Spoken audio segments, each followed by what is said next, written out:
Well, Princess Diana is one of the most photographed people on the planet ever, from that shy teenager to confident people's princess. Her style, elegance and, of course, that incredible hair made her an icon for the ages. Now, the man responsible for her looks, hairdresser Richard Dalton, has teamed up with the founder of the Princess Diana Museum, Renae, to tell the story behind her daring do's. And Princess Di's former hairdresser Richard Dalton, live from Los Angeles, along with the co-author Renae. Good to see you both.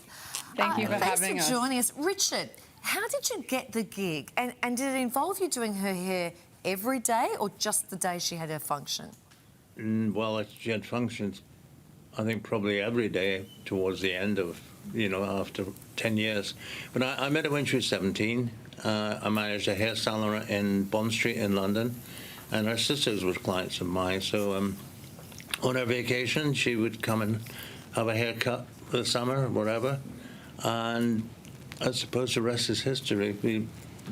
My first tour with her was to Australia, and that's where Renae comes in on an event we went, Yeah. I don't know. Hey, Richard, a new do would often spark a global media frenzy.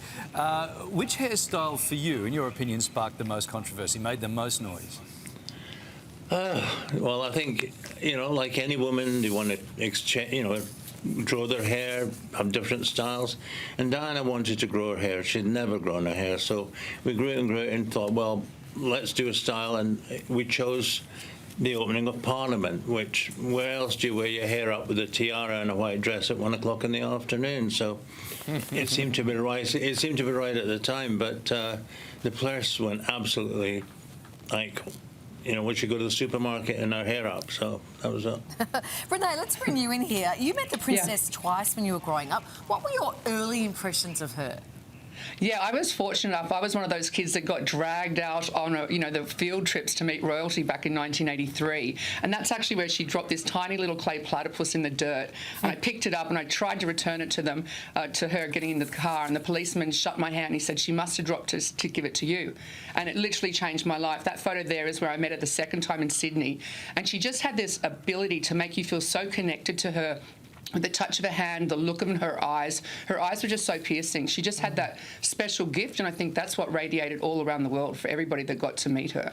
Hey, Richard, was there ever any disagreements? Did you ever say, let's do your hair like this? And she would go, no, I don't want to do that, or vice versa? Never. Absolutely no. It was, it was an evolved situation. We were growing our hair. She wanted her hair short when we went to Saudi Arabia, so rather than be front page and do a haircut short, we used to cut it probably 1/4 of an inch over a period of a month, 2 months, and then her hair was short and nobody noticed it, so we just went on about our business. Richard, one of the things which is in the book, and I remember very clearly, is when she wore that jewelled necklace as a headband. Were you involved in that? Can you tell us about that? Oh, very much so, yes. That was in Melbourne. And, we wanted something different to do, and I went to do her hair that evening, and she said, oh, I've got sunburn on my neck. I think we'd been to the Melbourne Cup or something, and she got sunburn. So she said, that really hurts. Diamonds do stick into you sometimes. And then she said, what should we do? I said, let's do a headband. She said, okay, yeah.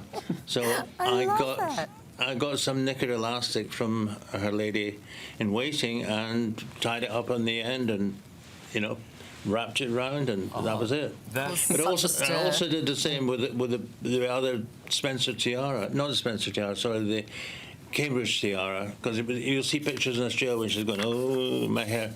And it used to hurt her, so we did the whole thing of knicker elastic again. Oh, these are great stories, Renae. And you tried it on. Renae, the new book is interactive. It includes QR codes, so you can go ahead and view some of Diana's prized possessions. What are some of your favourite pieces? Oh, there's so many to choose from, but I actually did bring some that Diana wore. Actually, these little earrings here are a gift from the Queen, and they're diamond and pearl earrings. And she pretty much wore these every single day while she was on tour in Australia. So there's all these amazing historical pieces. Over 2,700 are in the museum, and I thought it would be great to actually have an interactive book where people could actually, flick through the pages, hear Richard's stories, but also, be able to see these pieces in the museum. Richard, people typically open up to their hairdresser because they're sitting in the chair sometimes for hours at a time. Did Diana ever share any beautiful stories with you? Or, I mean, she was going through a lot in her marriage at that time. Well, again, over a period of 10 years, yes, and, no, we had fun. When it was serious, we were serious, and you could advise to a certain point. I mean, she wasn't like me going to do Renae's hair and say, let's go down the pub later and have a drink. You had to be careful. She was who she was. She was Diana, Princess of Wales, Her Royal Highness. Renae, William and Harry have given the Princess Diana Museum their blessing. That's wonderful for you. Why do you think she became such an icon to so many all over the world, and for so long? We're still talking about it today.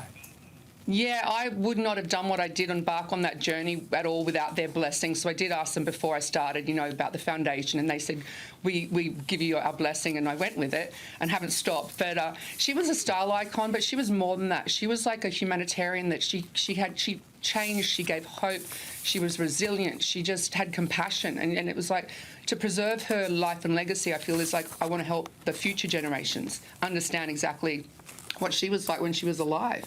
She was only alive for 36 years, but she had such an impact all around the world and still does to this day. Yeah, there hasn't been another woman like her. Yeah, such a mark. Really good chatting to you both today and hearing those beautiful stories. Thank you so much. Thank you so much for having us. Thanks, you. guys. You can read more of these incredible stories about Princess Diana in Richard and Renae's new book. It's called It's All About the Hair. It's available to buy online through the Princess and the Platypus Foundation. You can head to our website for all the details.